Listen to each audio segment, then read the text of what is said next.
Hello दोस्तों, स्वागत है आपका संस्कार एजुकेशन के इस डिजिटल प्लेटफॉर्म में। दोस्तों, जैसा कि आप लोग जानते हैं, आज हैं 7 फरवरी और 7 फरवरी का जो फर्स्ट शिफ्ट का एग्ज़ाम है वो हो चुका है कंप्लीट। आज की जो फर्स्ट शिफ्ट के जो 20% जीके और जीएस के क्वेश्चन हैं, उनमें से ज़्यादातर क्वेश्चन हैं वो मैं आपके लिए लेकर आ चुका हूँ।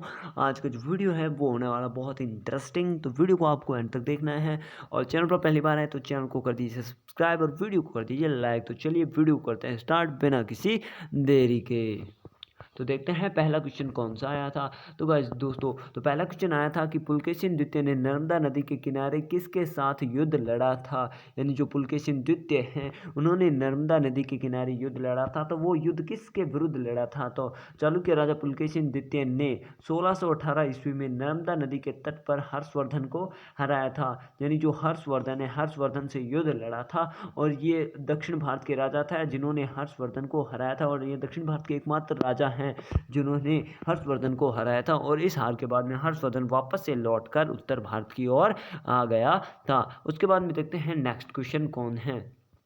नेक्स्ट क्वेश्चन आता है कि आपके चिरवा डांस किस राज्य से संबंधित है। यानी जो चिरवा डांस है वो किस राज्य से संबंधित है। थोड़ा सी नीचे कर ले।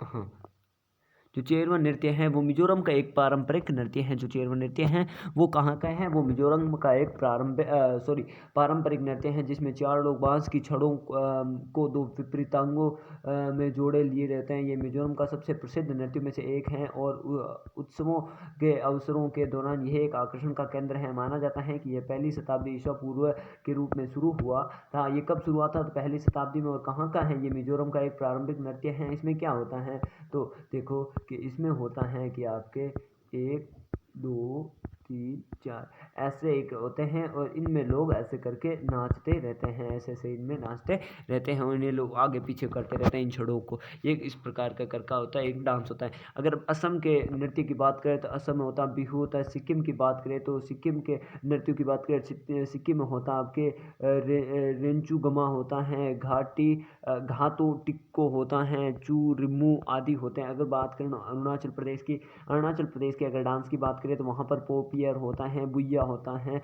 आदि डांस होते हैं। उसके बाद में चलते हैं अपने नेक्स्ट क्वेश्चन की ओर। नेक्स्ट क्वेश्चन आपके आता है, अक्टूबर 2022 में उत्तर प्रदेश के किस मुख्यमंत्री का निधन हो गया था। हमें पूछा गया है कि अक्टूबर 2022 में उत्तर प्रदेश यानी यूपी के एक पूर्व मुख्यमंत्री थे जिनका निधन हो गया था, उनका क्या नाम है। उत्तर प्रदेश के पूर्व मुख्यमंत्री मुलायम सिंह यादव का सोमवार सुबह 82 साल की उम्र में निधन हो गया था। कब हुआ था, अक्टूबर को हुआ था। अक्टूबर की सोमवार की सुबह को हुआ था और ये 82 साल की उम्र के थे और समाजवादी पार्टी के मुखिया और उत्तर प्रदेश के पूर्व मुख्यमंत्री थे। और ये क्या थे, समाजवादी पार्टी के मुखिया थे। और वर्तमान में इनके बेटे अखिलेश यादव, जिनका नाम आपने पॉलिटिक्स में सुना होगा, अखिलेश यादव जो वर्तमान में समाजवादी पार्टी के अध्यक्ष, वो इनके बेटे थे। उसके बाद में चलते हैं अपने नेक्स्ट क्वेश्चन की ओर। नेक्स्ट क्वेश्चन आपके आता है कि बुझा हुआ चूना होता है उसका रासायनिक सूत्र क्या है। यानी जो बुझा हुआ चूना है उसका रासायनिक सूत्र क्या है। अगर बात करें रासायनिक सूत्र की तो वो होता है Ca bracket H2 OH bracket में 2 के साथ कैल्शियम। अगर इसके कैल्शियम हाइड्रोक्साइड को बुझा हुआ चूना भी कहा जाता है। अगर बात करें रासायनिक सूत्र यानी बुझे हुए चूना का अगर रासायनिक नाम की बात करें तो वो होता है आपके कैल्शियम हाइड्रोक्साइड। क्या होता है, कैल्शियम हाइड्रोक्साइड। अगर रासायनिक सूत्र की बात करें तो वो होता है Ca ब्रैकेट OH ब्रैकेट बंद और 2। उसके बाद में चलते हैं अपने नेक्स्ट क्वेश्चन की ओर। तो आपके नेक्स्ट क्वेश्चन आता है कि त्रिपुरा उपचुनाव 2022 से रिलेटेड, यानी त्रिपुरा उपचुनाव में कौन कौन विजेता हुए। तो त्रिपुरा में 4 जगह पर आपके चुनाव हुआ था। अगर बात करें त्रिपुरा के अभी मुख्यमंत्री कौन हैं तो वो हैं आपके माणिक शाह। कौन है, तो माणिक जो शाह हैं, माणिक शाह हैं, वो आपके त्रिपुरा के वर्तमान में मुख्यमंत्री हैं। अगर बात करें कि त्रिपुरा में 4 जगह उपचुनाव हुए थे, उनमें कौन कौन जीता था। पहला चुनाव हुआ था अगरतला में, जो आपकी त्रिपुरा की राजधानी अगरतला, वहाँ से कौन जीते थे, वहाँ पर जीते थे सुदीप रॉय बर्मन। कौन जीते थे, सुदीप रॉय बर्मन। और किस पार्टी से है, तो ये INC यानी इंडियन नेशनल कांग्रेस पार्टी से हैं। उसके बाद में दूसरी जो जगह है वो है आपके नगर बारडोवली से किसने चुनाव जीता है, तो वो आपके जीता है माणिक शाह। और ये किससे हैं? तो ये बीजेपी से हैं। माणिक शाह जो त्रिपुरा के क्या मुख्यमंत्री भी हैं। वर्तमान मुख्यमंत्री कौन है त्रिपुरा के? ये क्वेश्चन भी आपके पूछा जा सकता है। तो त्रिपुरा के वर्तमान मंत्री आपके माणिक शाह। उसके बाद में अगर तीसरी सीट की बात करें तो वो है सूरमा सीट। जो सूरमा सीट है वहाँ पर किसने जीता था? सपना दास पॉल ने जीता था। ये भी आपके बीजेपी के हैं। उसके बाद चौथी सीट है आपके जुबराजनगर जिसमें से आज जीता था आपके मलिना देवनाथ ने। किसने? मलिना देवनाथ हैं, वो भी आपके बीजेपी की हैं। यानी 4 में से 3 सीटें आपको किसे मिली थी? बीजेपी को मिली थी। इसी के लिए वहाँ के मुख्यमंत्री किस पार्टी के हैं? तो बीजेपी के। और कौन है? तो वो हैं आपके माणिक शाह। उसके बाद में चलते हैं अपने नेक्स्ट क्वेश्चन की ओर। नेक्स्ट क्वेश्चन आता है कि आपके बलुआ पत्थर किस जो चट्टान से प्राप्त होता है, यानी बलुआ पत्थर है वो किस चट्टान से प्राप्त होता है या किस प्रकार की चट्टान है? तो वो है आपके चूनेदार चट्टान। किस प्रकार की चट्टान है? जो चूनेदार चट्टान है। चट्टानें 3 प्रकार की होती है। चट्टानें कितने प्रकार की होती है? तो चट्टानें होती है 3 प्रकार की। एक होती है आग्नेय चट्टानें, दूसरी होती है कायांतरिक और तीसरी होती है आपकी अवसादी चट्टानें। चट्टानें कितने प्रकार की होती है? 3। आग्नेय चट्टानें, कायांतरिक चट्टानें और होती है आपके अवसादी चट्टानें। तो पृथ्वी तल पर आग्नेय या रूपांतरित चट्टानों के अपरदन या निक्षेपण के फलस्वरूप निर्मित चट्टानों को अवसादी चट्टानें कहते हैं। अवसादी चट्टानों में बलुआ पत्थर, चूना पत्थर, चौक, डोलामाइट और कांगमोलेरेट आदि अवसादी चट्टानों के प्रमुख उदाहरण हैं। यानी चूना पत्थर और बलुआ पत्थर किससे प्राप्त होता है? तो वो होता है आपके अवसादी चट्टानों से प्राप्त होता है। बलुआ पत्थर के अतिरिक्त कौन प्राप्त होता है? कौन कौन सी चीज़ें प्राप्त होती हैं? तो वो होती हैं आपके इसमें चूना पत्थर होता है, चौक होता है, डोलामाइट होता है और कांग्रोडेमेट होता है, वो भी इनसे प्राप्त होता है। उसके बाद में चलते हैं नेक्स्ट क्वेश्चन पर।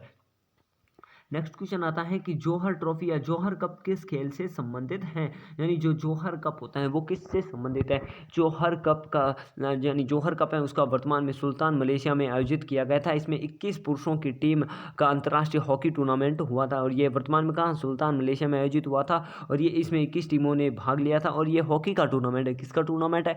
हॉकी का। इसकी स्थापना 2011 में हुई थी जिसमें 5 टीमें विजयी हुई है। अभी तक 2011 में से स्टार्ट किया है और इसमें अब तक 5 टीमें विजयी हो चुकी हैं। अगर बात करें सबसे सफल टीम की, अगर बात करें सबसे सफल टीम कौन सी है? तो ग्रेट ब्रिटेन यानी इंग्लैंड की टीम है जो सबसे सफल है, जिसने 3 बार इस टूर्नामेंट को जीत लिया है। उसके बाद में बात करें भारत और ऑस्ट्रेलिया ने 2-2 बार इस टूर्नामेंट को जीता है, जबकि जर्मनी और मलेशिया ने 1 बार इस टूर्नामेंट को जीता हैं। यानी एक बार इसने 2 बार, 2 और 2 4 और 2 6 6 और 3 होते हैं 9।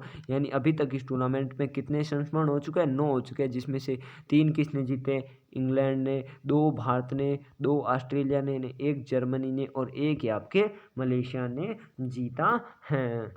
यानी अब तक इनके 9 संस्मरण हो चुका है और सबसे सफल टीम ग्रेट ब्रिटेन है। नंबर 2 पर भारत और ऑस्ट्रेलिया आती है और नंबर 3 पर आते हैं जर्मनी और मलेशिया। यानी अब तक कुल 5 टीमें हैं जो इस टूर्नामेंट में जीत चुकी हैं। उसके बाद में चलते हैं नेक्स्ट क्वेश्चन पर। नेक्स्ट क्वेश्चन आता है कि अमेरिका के शिकागो में किसने जाकर भाषण दिया था? तो ये आपको पता है, शिकागो में एक ही व्यक्ति ने जाकर भाषण दिया था, वो थे आपके महान दार्शनिक स्वामी विवेकानंद ने शिकागो में एक ऐतिहासिक भाषण दिया था जिस पर आज भी हम भारतीयों को गर्व होता है। यानी स्वामी विवेकानंद ने शिकागो में विश्व जो धर्म सम्मेलन हुआ था उसमें जाकर भाषण दिया था। उसके बाद में चलते हैं नेक्स्ट क्वेश्चन पर। नेक्स्ट क्वेश्चन आता है मौलिक कर्तव्य का क्या महत्व है? जो हमारे मौलिक कर्तव्य हैं उनका क्या महत्व है? मौलिक कर्तव्य साधारण शब्दों में है किसी कार्य को करने के दायित्व को कर्तव्य कहते हैं। मौलिक कर्तव्य ऐसे बुनियादी कर्तव्य जो व्यक्ति को अपनी उन्नति एवं विकास के लिए तथा समाज व देश की प्रगति के लिए आवश्यक करने चाहिए। ऐसे कर्तव्य जो हमें करने जरूरी हैं, बल्कि हमें करने चाहिए, और इन्हीं कर्तव्यों हमारे मौलिक कर्तव्य होते हैं। कर्तव्य वो जो किसी काम को करने का दायित्व होता है वो कर्तव्य। मौलिक कर्तव्य ऐसे कर्तव्य जो व्यक्ति की अपनी और अपने देश की उन्नति में विकास के वो करे या फिर अपने देश की उन्नति करे, उन्हें आपके मौलिक कर्तव्य कहते हैं। उसके बाद में चलते हैं नेक्स्ट क्वेश्चन पर। नेक्स्ट क्वेश्चन आता है कि ISL यानी जो भारत के अंदर फुटबॉल का होता है हीरो ISL का पहला विजेता कौन है? 2014 में पहला विजेता, यानी 2014 में ISL का क्या हुआ था? पहला संस्मरण हुआ था। और पहला संस्मरण किसने जीता था? तो पहला संस्मरण जीता था आपके एटलीटी की कोलकाता ने, किसने, तो कोलकाता ने जीता था। उन्होंने केरला ब्लास्टर को फाइनल में 1-0 से हराया था। किससे? 1-0 से हराया था। वहीं हैदराबाद एफसी ने 2021-22 का अगर बात करें, जो 21-22 का सीजन हुआ था वो किसने जीता था, तो उसकी विनर रही थी आपके हैदराबाद एफसी। और बात करें 2000 2021 के फाइनल में, यानी 21-22 में हैदराबाद जीती थी और 21 के फाइनल में हैदराबाद एफसी ने केरला ब्लास्टर को हराकर खिताब पर कब्जा किया था। अगर बात करें पहला जो संस्मरण हुआ था उसमें भी रनर अप कौन रही थी, केरला ब्लास्टर रही थी। और 2021 का जो लेटेस्ट आपके हुआ है उसमें भी आपके रनर अप कौन है, तो रनर अप हैं आपके केरला ब्लास्टर।